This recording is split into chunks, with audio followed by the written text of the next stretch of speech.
Have you ever looked at your life and whispered, maybe I'm just not good enough? Maybe you started a business and it collapsed. Maybe you studied for months and still failed the exam.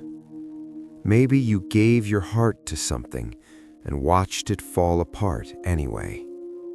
And now, every time you think about trying again, there's a voice, a quiet, cruel voice that says, what if you fail again? If that fear has frozen you, if past mistakes still haunt your present, then stay with me. Because this is the story of a man who failed so many times he stopped counting. Everyone called him a failure. Eventually, he believed them. Until one conversation with a complete stranger shattered everything he thought he knew about failure. And what he discovered didn't just change his future, it changed how he saw every setback for the rest of his life. In a crowded city full of ambition and noise, there lived a 27-year-old man named Adrian. Adrian had dreams, not small dreams, big ones. He wanted to build something meaningful, something that proved he mattered. But there was one painful pattern in his life. Everything he touched seemed to fall apart. In college, he launched a handmade product store. 6 months later, it collapsed. He lost all his savings. After graduation, he applied to his dream tech company. Final interview round. He was confident. They chose someone else. He tried again, a delivery app startup. 16-hour workdays, 8 months of effort. 20 users signed up, then silence, then shut down. 3 job interviews, 3 rejections. By 27, Adrian's resume looked like a museum of things that didn't work. His college friends, buying homes, getting promotions, posting success online, and Adrian, living in a tiny apartment, working a job he hated, quietly drowning in comparison. At night, he would lie in bed, staring at the ceiling, replaying every mistake over and over. And slowly, he started telling himself a story. I am a failure. Not I failed, I am a failure. And that difference changed everything. One rainy Tuesday evening, Adrian sat alone in a small cafe. Another rejection email glowed on his laptop screen. Polite, professional, final. He closed the laptop slowly, looked at the rain sliding down the window, and for the first time, he didn't feel anger. He didn't feel frustration. He felt empty. Maybe I should stop trying, he whispered.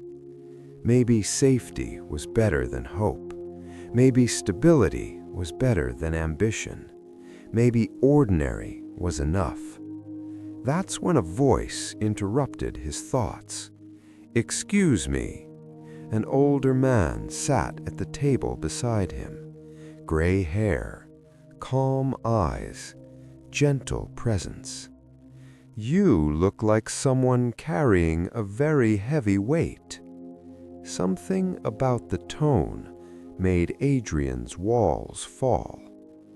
I just keep failing, Adrian admitted. The man nodded slowly, then asked one question. Do you know the difference between a failure and a lesson? Adrian blinked. What? The man leaned forward slightly. A failure is when something doesn't work and you stop. A lesson is when something doesn't work and you learn. You haven't failed, son. You've been collecting lessons." The man introduced himself. "My name is Victor." Victor shared something unexpected. "When I was your age, I failed at 7 businesses. 7. Each one collapsed. Each one cost him money, relationships, pride. His father called him irresponsible. His friends called him unrealistic. He lived off instant noodles. But here's what changed everything. Victor didn't start his 8th business from zero. He started it with 7 businesses worth of knowledge.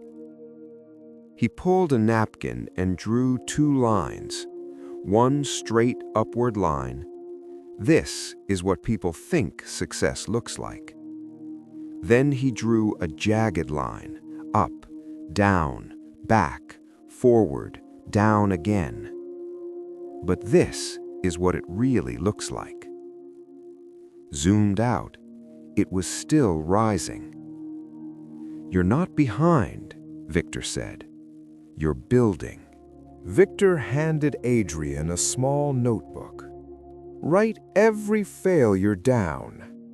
Next to each one, write what it taught you." That night, Adrian sat at his desk and began. Business collapse. Lesson: validate demand before building. Job rejection. Lesson: preparation matters more than confidence. App failure. Lesson: listen to users early. Interview nerves. Lesson: practice pressure. Line by line, something incredible happened. The weight in his chest began to lift. These weren't failures, they were data. They were training. They were experiments. And suddenly, he wasn't a failure. He was a scientist. The next morning, Adrian didn't wake up as a defeated man. He woke up as an experimenter. He launched a new idea, but this time, when something broke, he didn't panic. He asked, "What is this teaching me?" When investors said no, he asked, "What feedback am I missing?" 3 months later, 10 users. 6 months later, 100. 9 months later, 500. Not explosive, not viral, but growing, because he was growing. One evening, Adrian opened his notebook again. Experiment number 47. And he smiled. Because for the first time in years, he wasn't afraid of failing. He was afraid of quitting. Victor sent him a message. "How's the lesson collection?" Adrian replied, "Still experimenting." And Victor answered, "Good. That means you're still alive." My friend, failure doesn't exist. Only feedback exists. The only real failure is quitting before the lesson pays off. Edison didn't fail 10,000 times. He discovered 10,000 ways that didn't work. J.K. Rowling wasn't rejected 12 times. She found 12 publishers who weren't ready. You are not behind. You are building. You are not failing. You are refining. You are not broken. You are becoming. So here's your challenge. Take one failure, just one, and ask, what did this teach me? How did this strengthen me? How did this prepare me? Because the moment you change the story, you change your future. Your light bulb is coming. Keep experimenting. Keep learning. Keep going. And remember, you are not a failure. You are in progress. Your breakthrough might be one lesson away.